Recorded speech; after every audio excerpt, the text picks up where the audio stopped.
Hello friends, welcome to home food zone. இன்றைக்கி இந்த வீடியோவில் ரொம்ப சிம்பிளான ஹெல்த்தியான நல்ல புதுசான ஒரு பிரேக்ஃபாஸ்ட் ரெசிபி. இது நீங்கள் ஸ்நாக்ஸாகவும் செஞ்சு கொடுக்கலாம். ரொம்ப நல்லாயிருக்கும், நல்ல ஹெல்த்தியாகவும் இருக்கும், நல்ல ஃபில்லிங்காகவும் இருக்கும். இது எப்படி செய்யறதை பார்க்கலாம். இது செய்கிறதுக்கு ஒரு பவுல் எடுத்துக்கோங்க. அதில் 3/4 கப் அளவுக்கு கடலைப்பருப்பு போட்டுக்கோங்க. அதாவது 150 கிராம் அளவுக்கு கடலைப்பருப்பு எடுத்துக்கணும். இதில் தேவையான அளவு தண்ணி ஊற்றி நல்லா 2-3 தடவை சுத்தமாக வாஷ் பண்ணிவிட்டு இந்த பருப்பை அப்படியே ஒரு மணி நேரம் மட்டும் ஊற வச்சு எடுத்துக்கலாம்.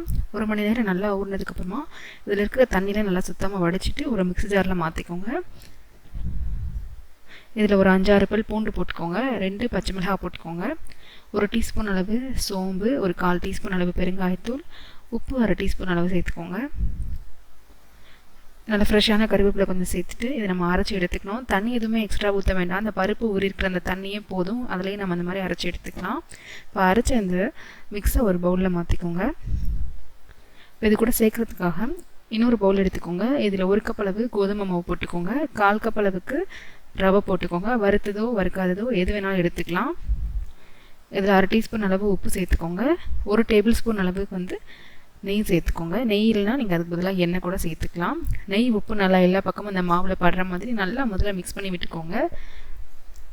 ஒரு சிலர் மாவு பிசைஞ்சிட்டு கடைசியாக எண்ணெயோ நெய்யோ சேர்ப்பாங்க. அப்படி சேர்க்கறதுக்கு பதிலாக இந்த மாதிரி முதலே மாவில் சேர்த்து நல்லா பிசைஞ்சிட்டோம்னா இன்னும் உங்களுக்கு நல்லா சாஃப்டாக சூப்பராக இருக்கும். நல்லா மிக்ஸ் பண்ணி எடுத்ததுக்கப்புறமா இதில் கொஞ்சம் கொஞ்சமாக தண்ணி ஊற்றி நல்லா இறுக்கமாக பிசைஞ்சு எடுத்துக்கலாம். நார்மலாக நம்ம சப்பாத்திக்கு பிசையதை விட இன்னும் கொஞ்சம் இறுக்கமாக இருக்கிற மாதிரி பிசைஞ்சு எடுத்துக்கோங்க. இப்போ பார்த்தீங்கன்னா தெரியும், இந்த அளவுக்கு நல்லா இறுக்கமாக பசைஞ்சு எடுத்துக்கணும். இப்போ இதை அப்படியே ஒரு 5 நிமிஷம் மட்டும் அப்படியே விட்டுலாம். 5 நிமிஷம் கழிச்சு திரும்ப ஒரு தடவை நல்லா பசைஞ்சிட்டு இதை அப்படியே 2ஆக பிரித்து எடுத்துக்கோங்க. நல்லா பெரிய உருண்டை இந்த மாதிரி உருட்டி எடுத்துக்கோங்க. இப்போ இதை நம்ம தேய்ச்சிக்கணும். தேய்க்கிறதுக்காக அடியிலே மேலே நல்லா மாவு போட்டுக்கோங்க. நம்ம நார்மலாக சப்பாத்திக்கெலாம் எப்படி தேய்ப்போமோ அதே மாதிரி நல்லா மெல்லிசாக தேய்ச்சி எடுத்துக்கோங்க. நல்லா இந்த அளவுக்கு மெல்லிசாக தேய்ச்சி எடுத்ததுக்கப்புறமா இதை நம்ம கட் பண்ணி எடுத்துக்கணும். ஒரு பவுல் இல்லை டம்ளர் வச்சு கூட நீங்கள் கட் பண்ணிக்கலாம். இல்லைனா குக்கி கட்டர் இருந்ததுன்னா அதை வச்சு நீங்கள் இந்த மாதிரி ரவுண்டாக கட் பண்ணி எடுத்துக்கலாம். நான் ஒரு பவுல் எடுத்திருக்கேன். இதை வச்சு இந்த மாதிரி லேசாக ப்ரெஸ் பண்ணி விட்டு கட் பண்ணி எடுத்துக்கலாம். எத்தனை இதில் கட் பண்ணி எடுக்க முடியுதோ கட் பண்ணி எடுத்துக்கோங்க. மீதி இருக்கிற மாவை திரும்பவும் உருட்டி தேய்ச்சி இந்த மாதிரி செஞ்சு கட் பண்ணி எடுத்துக்கலாம். இதே போலவே மீதி இருக்கிற எல்லா மாவையுமே கட் பண்ணி எடுத்துக்கோங்க. இதில் நம்ம ஏற்கனவே அரைச்சி வச்ச இந்த கடலைப்பருப்பு மிக்ஸை நடுவில் இந்த மாதிரி வச்சுக்கணும். 2 சைடு கார்னரையும் இந்த மாதிரி நல்லா அமுக்கி விட்டு நல்லா ப்ரெஸ் பண்ணி எடுத்துக்கணும்.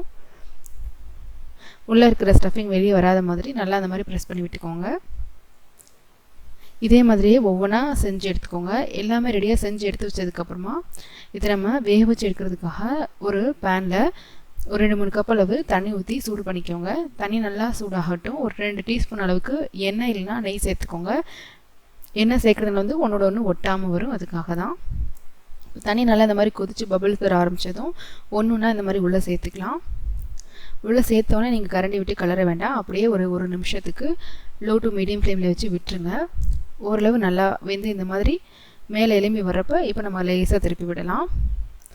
இப்போ நம்ம ஹை ஃப்ளேமில் மாற்றிட்டு ஒரு 5 நிமிஷம் நல்லா கொதிக்க விடலாம்.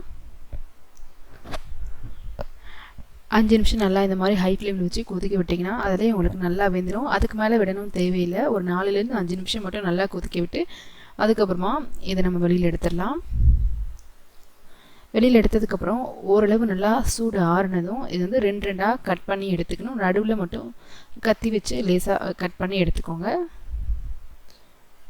உள்ளே இருக்கிற ஸ்டஃபிங் வெளியே வந்துடுமோ அப்படிலாம் நினைக்க வேண்டாம். நல்லா வெந்ததுனால இதோடு சேர்ந்து நல்லா மிக்ஸ் ஆகிருக்கும். அதனால் வெளியில் வராது. 2-2ஆக கட் பண்ணி எடுத்துக்கோங்க. இப்போ இதை தாளிக்கிறதுக்காக இன்னொரு பேனை சூடு பண்ணிவிட்டு ஒரு டேபிள் ஸ்பூன் அளவு எண்ணெய் ஊற்றிக்கோங்க.